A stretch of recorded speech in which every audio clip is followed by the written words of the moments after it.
What if an alien knocks at your door in the middle of the night? Well, I would slap my face to know if I was still dreaming or not, Hi. I'm Paul. and then invite the alien in for a glass, because that's the decent thing to do. To have it sit and talk, and my first question I would have is why me? How did you end up at my door? I kept staring for an answer, then realized it probably didn't understand me, and like every other American, I yelled the same question in Spanish. And what about the noise in the trunk? I fucking swear I'm taking Spanish after this. The sound in the trunco. According to the movies, I'm going to imagine in this scenario it can communicate telepathically, and so it did, and started with "What's your name?" I try to talk to myself and say, "Hey, inner voice, shut up. I need to concentrate." And it says, "It's not you, it's me, bitch." I would be like, totally not creepy, little dude. My name is Steve. What is yours? I ask with my facial expressions. It probably says a name I don't understand, so we come to an agreement that I can call him Bob. And then Bob says my pronouns are Dick and Dickless, and I see a smirk on his face. After laughing a bit, I ask, "Is that a taunt on humanity right now?" Dick nodded yes. So I came to my original question: why was Dick here, at my doorstep, in the middle of the night? Why me, out of all the people? Dick said his spaceship he was flying broke down as he ignored the check engine light. I was like, bro, we have so much in common, Bob. Dick smirked and said, maybe not that much. I was like, that's true. And I see your bone density and muscle mass is very little. I could push Dickless around like a balloon animal, and wondered if he came from a planet where the atmosphere wasn't so thick, and where gravity was low, probably a moon. I would also be aware of Dick's technology, and how Dickless made it to Earth from a different planet or moon, and could wipe me out in an instant if Dick wanted to. While I was pondering these questions, Dick says, yes, all of that is true. I was like, oh my god, Bob, get the fuck out of my head. Are you for real? That's invasion of my privacy. I would then check outside to see if he's alone and see if I can spot his ship. I would then ask what his purpose of coming to Earth. To save us from our own fate, or to destroy us and take the planet for themselves. Either way the answer goes, I would offer Dick a glass of whiskey to drink together. Without knowing the actual reason, I can't continue the story, so I'm going to stop here, assuming that the government would have stepped in by now and scrubbed my life of the incident. Okay, that's interesting. So here's another scenario. First, you ask if the alien came all the way just to do a knock knock joke. Sorry.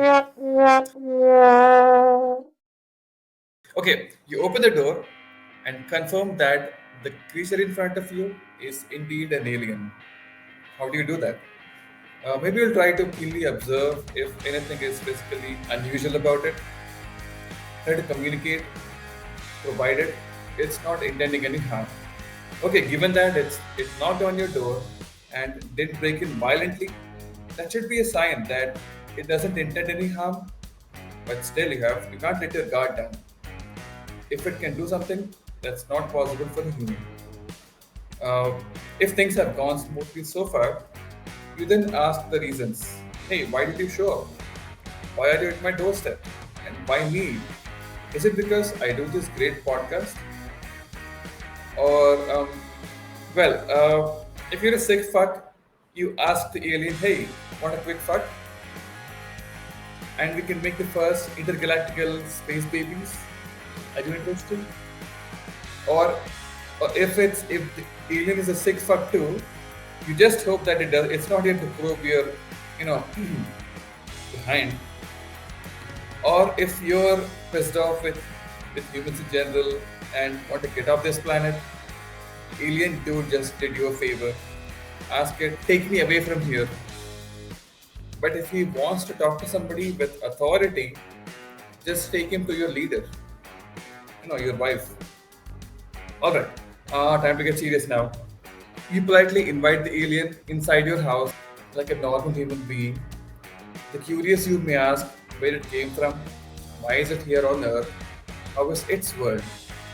In this conversation, you can ask about all the things that are happening on Earth, the wars, the conflicts, the threats to humanity, and the rest of the base we are destroying ourselves.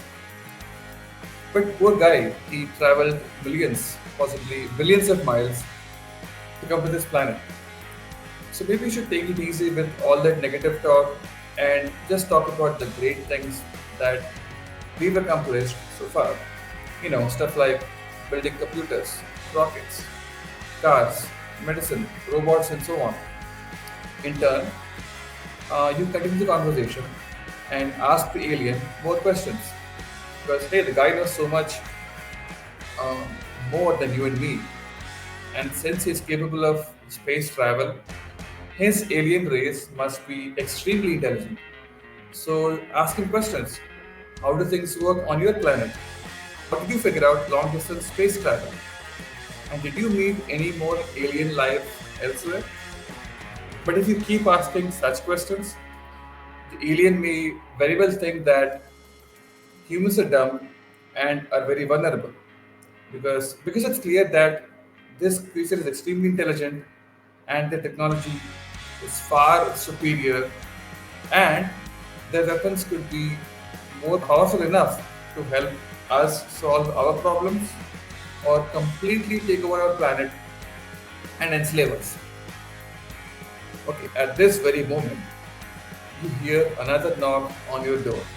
But this time, you are very nervous because each knock was getting louder and more violent. The knocks are now so loud and so violent that your door couldn't take any more force and just falls on the floor. That's when you see two men wearing black suits and sunglasses. They're the men in black. They took away the alien, pulled out the neuralizer, and flashed it near your face. So, you just lost all your memories of the alien. Alright, so those were two scenarios. What would you do if an alien knocked on your door in the middle of the night? Let us know in the comments.